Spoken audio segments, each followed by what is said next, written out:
Okay, 8th standard maths. हम कौन सा चैप्टर कर रहे थे? हम chapter number 2 parallel line and transversal कर रहे थे।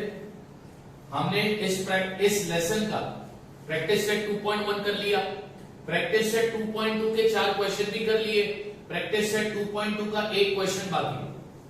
तो अब वो लास्ट क्वेश्चन हम कंप्लीट करेंगे, उसके बाद हम ये एक्स्ट्रा क्वेश्चन को सॉल्व करेंगे।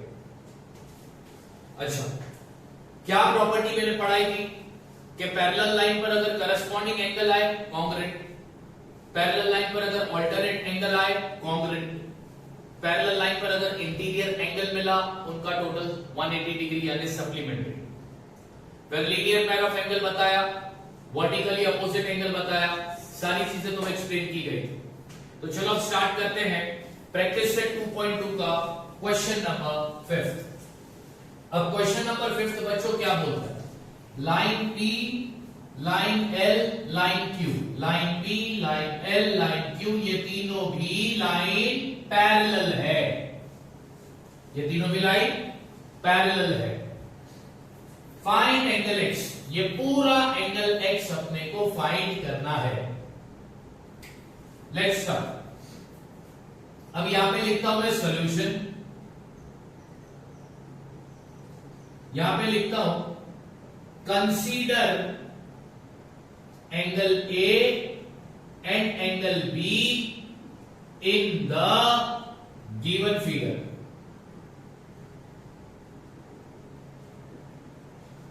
दो एंगल लेंगे, एंगल A और एंगल B, फिगर में जो दिया नहीं था हम सपोज करेंगे। देखो ये ऊपर वाले को लेता हूं मैं एंगल A और ये नीचे वाले को लेता हूं मैं एंगल B। मैंने दोनों को अलग कलर में लिखा है। रेड वाला ऊपर वाला पार्ट है एंगल A और ये ग्रीन वाला नीचे वाला पार्ट है एंगल B। ठीक है, तो मैंने एंगल A और एंगल B को कंसीडर किया है, ये था नहीं, मैंने इसको कंसीडर किया। अब मेरे को बताओ कि ये तीनों लाइन पैरेलल है, यहां पे लिखता हूं मैं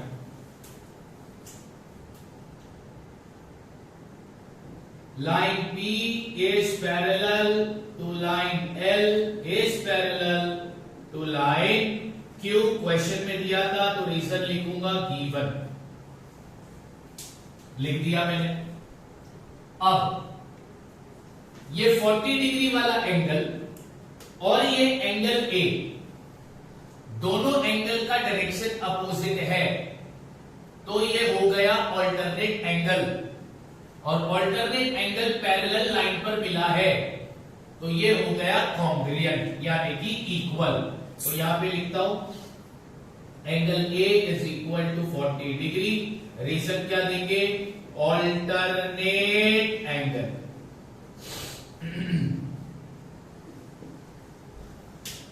अब ध्यान से देखो,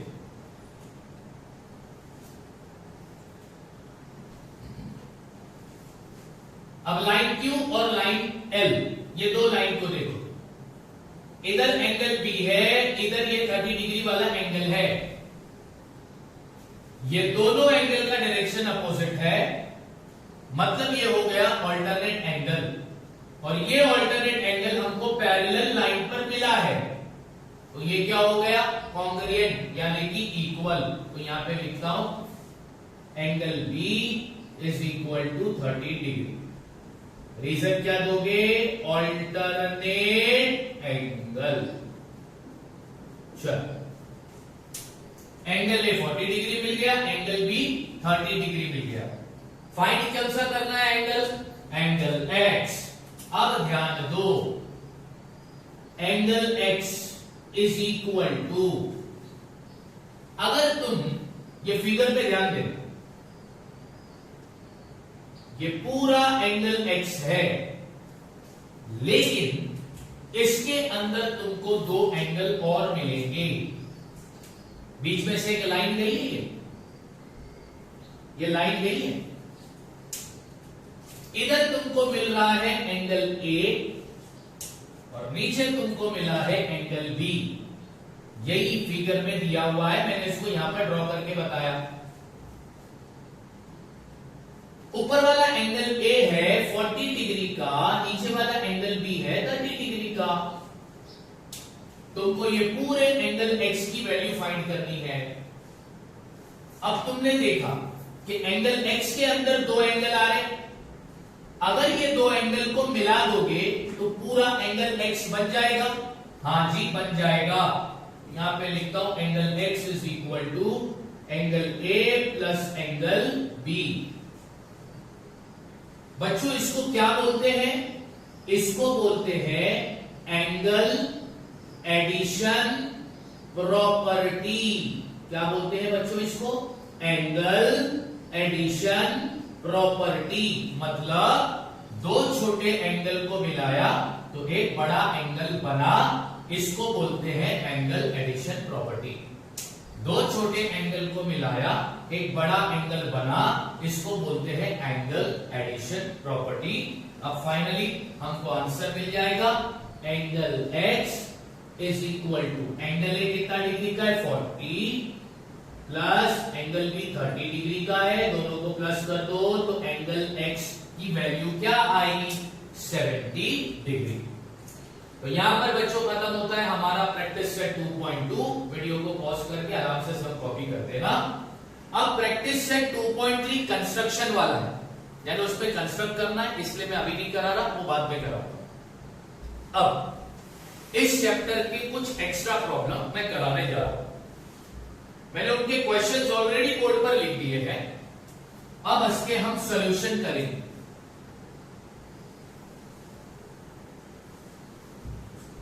ये कराने का मकसद है रिवीजन, ताकि तुम्हें याद रहेगा। तो पहला एक्स्ट्रा क्वेश्चन क्या बोलता है? एंगल x, ये फिगर दिया है, एंगल x 70 डिग्री का है, लाइन L पैरेलल है लाइन M से, लाइन N ट्रांसवर्सल है। क्या फाइंड करने का है? एंगल y कितने डिग्री का है वो फाइंड करना है। तो बच्चों में यहां पे लिखता हूं सॉल्यूशन।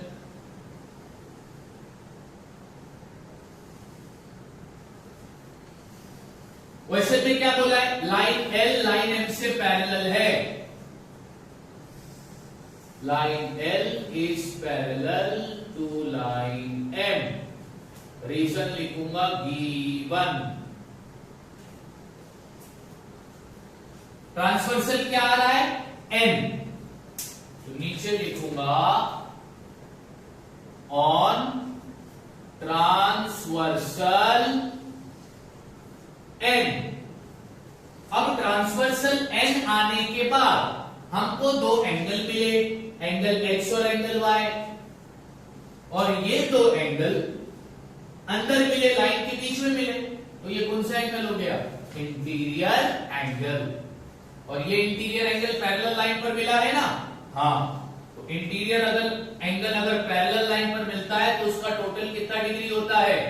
180 डिग्री। यानी angle x plus angle y is equal to 180 degree. यहां पर रीजन दूंगा मैं इंटीरियर एंगल। अब वैल्यू डाल देंगे। एंगल x का मेजर कितना डिग्री दिया था बच्चों? 70 डिग्री प्लस एंगल y मालूम नहीं था, इज इक्वल टू 180 डिग्री।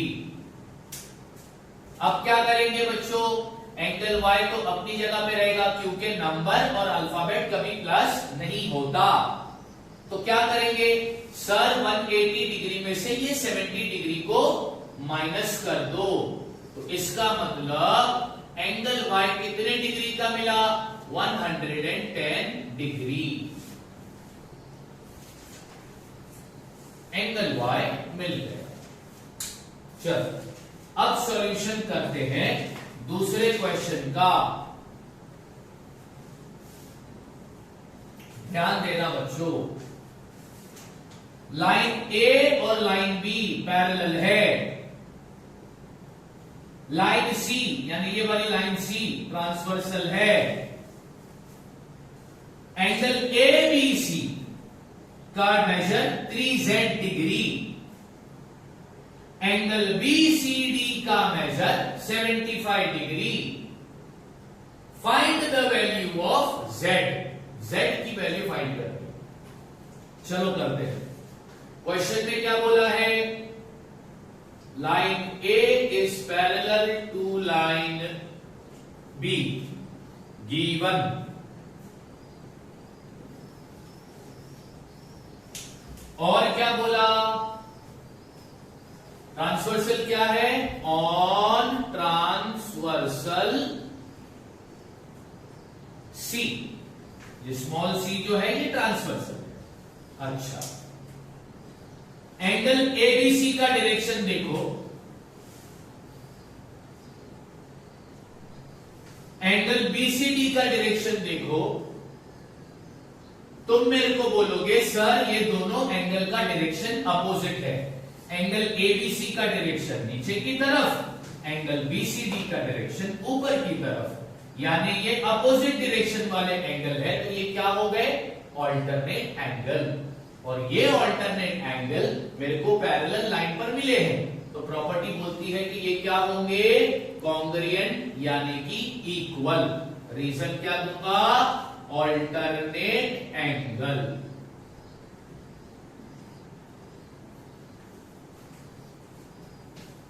अब जरा ध्यान देना, इसका मतलब हो गया, कॉन्ग्रुएंट का मतलब क्या होता है, इक्वल, सेम, तो एंगल एबीसी और एंगल बीसीडी ये इक्वल है। अब ध्यान देना, एंगल एबीसी का मेजर दिया था 3z, एंगल बीसीडी का मेजर दिया था 75 डिग्री। अब क्या होगा, तो सर नंबर और अल्फाबेट के बीच में हमेशा मल्टीप्लाई की साइन होती है, याद रखना, नंबर और अल्फाबेट के बीच में हमेशा कौन सी साइन होती है, मल्टीप्लाई की, तो ये z अपनी जगह पर रहेगा, ये 75 भी अपनी जगह पर ही है। अब ये मल्टीप्लाई में है, तो अगर राइट साइड पे जाएगा तो किस में हो जाएगा, डिवाइड में। अब तुम 75 को 3 से अगर डिवाइड करोगे तो तुम्हारा आंसर आएगा 25, यानी z की वैल्यू क्या मिली, 25। अब कुछ एडिशनल प्रॉपर्टीज ये चैप्टर एंड करने से पहले मैं पढ़ा देता हूं, उसे याद रखना। Property 1, if corresponding angle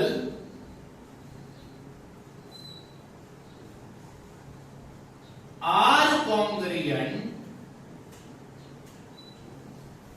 then line is parallel. क्या बोल रहा है, अगर करस्पॉन्डिंग एंगल कॉन्ग्रुएंट है तो लाइन कैसी होगी, पैरेलल। दूसरी property, if alternate angle are congruent then line is parallel. अगर ऑल्टरनेट एंगल कॉन्ग्रुएंट है तो वो जिस लाइन पर आएंगे वो लाइन कैसी होगी, parallel. Third property, if interior angle are supplementary then line is parallel. अगर इंटीरियर एंगल का टोटल 180 डिग्री है, सप्लीमेंट्री है, तो वो इंटीरियर एंगल जिस लाइन पर आए हैं वो लाइन कैसी होगी, पैरेलल। फिर रिपीट कर रहा हूं कि अगर करस्पॉन्डिंग एंगल कॉन्ग्रुएंट है तो करस्पॉन्डिंग एंगल जिस लाइन पर आए हैं वो कैसी होगी, लाइन पैरेलल हो जाएगी। अगर ऑल्टरनेट एंगल कॉन्ग्रुएंट है तो ये ऑल्टरनेट एंगल जिस लाइन पे आए होंगे वो लाइन भी क्या हो जाएगी, एक दूसरे से पैरेलल। अगर इंटीरियर एंगल का टोटल 180 डिग्री है तो ये इंटीरियर एंगल जिस लाइन पर आए होंगे वो लाइन भी एक दूसरे से क्या हो जाएगी, पैरेलल। देखो बच्चों, करस्पॉन्डिंग एंगल बनाना हो, ऑल्टरनेट एंगल बनाना हो या इंटीरियर एंगल बनाना हो, इसके लिए पैरेलल लाइन चाहिए और पैरेलल लाइन के ऊपर क्या चाहिए, ट्रांसवर्सल। बिना ट्रांसवर्सल के हमें ना करस्पॉन्डिंग एंगल मिलेगा ना ऑल्टरनेट एंगल मिलेगा ना इंटीरियर एंगल मिलेगा। तो इसे याद रखना, यहीं पे हमारा चैप्टर होता है ये खत्म, क्योंकि इसका लास्ट एक्सरसाइज जो है वो कंस्ट्रक्शन बेस्ड है, जो बोर्ड पर कराना प्रैक्टिकली डिफिकल्ट है ये टाइप, तो वो बाद में कराऊंगा। अब कल और परसों सैटरडे और संडे को कोई लेक्चर नहीं होगा। अब मंडे को मैं स्टार्ट करूंगा साइंस का lesson number 2। Till then thank you so much.